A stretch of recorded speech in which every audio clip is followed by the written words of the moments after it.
SASDOவின் பிரதான செய்திகள். தலைப்புச் செய்திகள்.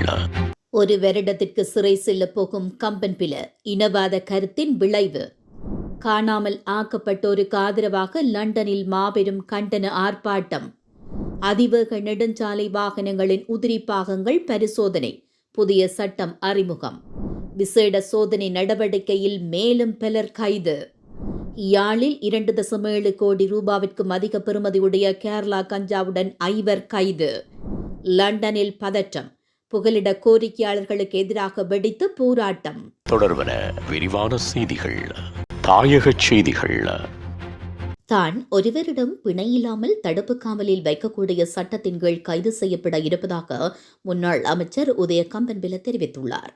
தனது சமூக வலைதளத்தில் வெளியிட்டுள்ள காணொலி ஒன்றிலேயே அவர் இவ்வாறு குறிப்பிட்டுள்ளார். தன்னை ஒரு வருடத்திற்கு சிறையில் அடைப்பதன் மூலம் தங்களை விமர்சிப்பதை நிறுத்த முடியும் என அரசாங்கம் நினைப்பதாக அவர் இதன்போது கூறியுள்ளார். குற்றப்புலனாய்வுத்துறை கம்பன்பிலவுக்கு எதிராக விசாரணையை ஆரம்பித்திருப்பதாக கொழும்பு கோட்டை நீதவான் நிலப்பொலி லங்காபுர சமீபத்தில் தெரிவித்திருந்தார். பத்திரிகையாளர் சந்திப்பொன்றில் கம்பன்பில தெரிவித்த கருத்து தொடர்பில் ஆகஸ்ட் 12 அன்று பெறப்பட்ட முறைப்பாட்டின் அடிப்படையில் குறித்த விசாரணை நடத்தப்படும் என்று குற்றப்புலனாய்வு அதிகாரிகள் மன்றில் கூறியிருந்தனர்.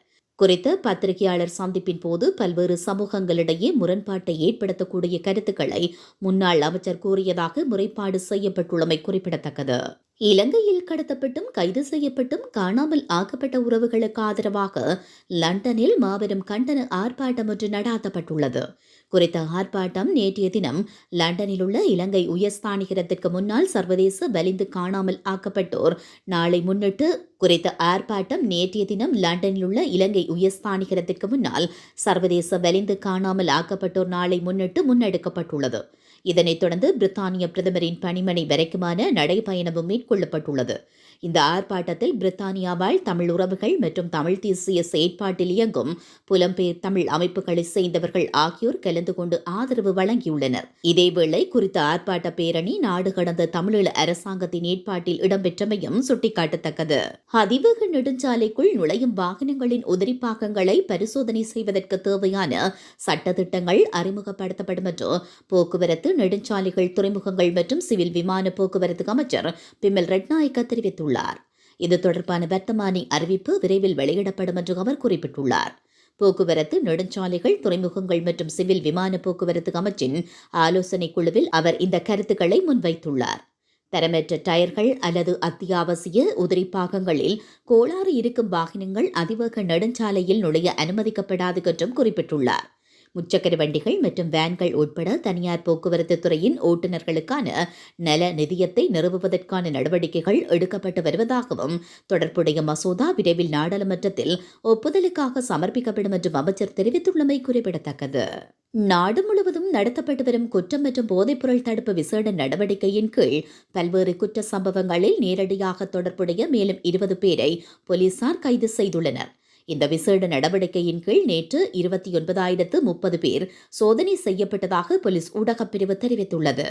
இதன்போது பல்வேறு சம்பவங்கள் தொடர்பாக 815 சந்தேக நபர்களும் பிடியாணை பிறப்பிக்கப்பட்டிருந்த 315 பேரும் கைது செய்யப்பட்டனர். மதுபோதையில் வாகனம் செலுத்தியமை மற்றும் கவனக்குறைவாக வாகனம் செலுத்தியமை தொடர்பாக மேலும் 142 பேர் கைது செய்யப்பட்டதாக போலீஸ் ஊடகப் பிரிவு மேலும் தெரிவித்துள்ளது. யாழ்ப்பாணம் நெடுந்தீவுக்கு அருகிலுள்ள கடற்பகுதியில் இலங்கை கடற்படையினர் மேற்கொண்ட விசேட சோதனை நடவடிக்கைகளில் 2.7 கோடி ரூபாவுக்கும் அதிக பெறுமதியுடைய 121 கிலோகிராம் கேரளா கஞ்சாவுடன் 5 சந்தேக நபர்கள் கைது செய்யப்பட்டுள்ளனர். சந்தேகத்திற்கிடமான 2 படகுகளில் 119.5 கிலோ கேரளா கஞ்சா கைப்பற்றப்பட்டதுடன் 4 சந்தேக நபர்கள் கைது செய்யப்பட்டனர். முன்னதாக கடந்த 27ஆம் தேதி மன்னார் பங்காலை பகுதியில் மேலும் ஒருவர் 2.3 கிலோகிராம் கேரளா கஞ்சாவுடன் சிக்கியிருந்தார். கைது செய்யப்பட்ட சந்தேக நபர்கள் 19 முதல் 51 வயதிற்குட்பட்டவர்கள் என அடையாளம் காணப்பட்டுள்ளனர். சந்தேக நபர்கள் கேரளா கஞ்சா மற்றும் டிங்கி படகுகளுடன் மேலதிக விசாரணைகளுக்காக நெடுந்தீவு மற்றும் பங்காலை காவல் நிலையங்களுக்கு ஒப்படைக்கப்பட்டுள்ளதாக கடற்படை தெரிவித்துள்ளது. உலகச் செய்திகள். மேற்கு லண்டனில் புகலிட கோரிக்கையாளர்கள் தங்கியிருக்கும் விடுதிகளுக்கு முன்பாக போராட்டம் வெடித்துள்ளது. புகலிட கோரிக்கையாளர்களை எப்பிங்கில் உள்ள பெல் விடுதியில் தங்க வைப்பதை தடுக்கும் தடை சட்டத்தை பிரித்தானிய அரசாங்கம் வெற்றிகரமாக தடை செய்திருந்தது. இதனையடுத்து பிரித்தானியா முழுவதும் போராட்டங்கள் வெடித்துள்ளன. எவ்வாறாயினும் குறித்த வெற்றிகரமான தடைக்கு பிறகும் 13 உள்ளாட்சி அமைப்புகள் தங்கள் வரம்பிற்குட்பட்ட பகுதியில் புகலிட கோரிக்கையாளர்கள் விடுதிகளை பயன்படுத்தக்கூடாது என்பதற்காக மேற்கொள்ள வேண்டிய சட்ட நடவடிக்கைகள் தொடர்பில் விவாதித்து வருவதாக தெரிவிக்கப்பட்டுள்ளது. இந்த நிலையில் வெஸ்ட் ரேட்டன் பகுதியில் நடந்த போராட்டத்தின் 5 பேர் வரை கைது செய்யப்பட்டிருப்பதாக செய்திகள் வெளியாகியுள்ளன. மேலும் முகமூடி அணிந்த சிலரும் போராட்டக்காரர்களுக்கு மத்தியில் இருப்பதாக தெரிவிக்கப்பட்டுள்ளது. மீண்டும் தலைப்புச் செய்திகள். ஒரு வருடத்திற்கு சிறை செல்ல போகும் கம்பன்பில இனவாத கருத்தின் விளைவு. காணாமல் ஆக்கப்பட்டோருக்கு ஆதரவாக லண்டனில் மாபெரும் கண்டன ஆர்ப்பாட்டம். அதிவேக நெடுஞ்சாலை வாகனங்களின் உதிரி பாகங்கள் பரிசோதனை. புதிய சட்டம் அறிமுகம். விசேட சோதனை நடவடிக்கையில் மேலும் பலர் கைது.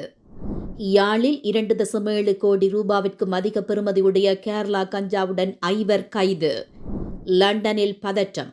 புகலிட கோரிக்கையாளர்களுக்கு எதிராக வெடித்து போராட்டம்.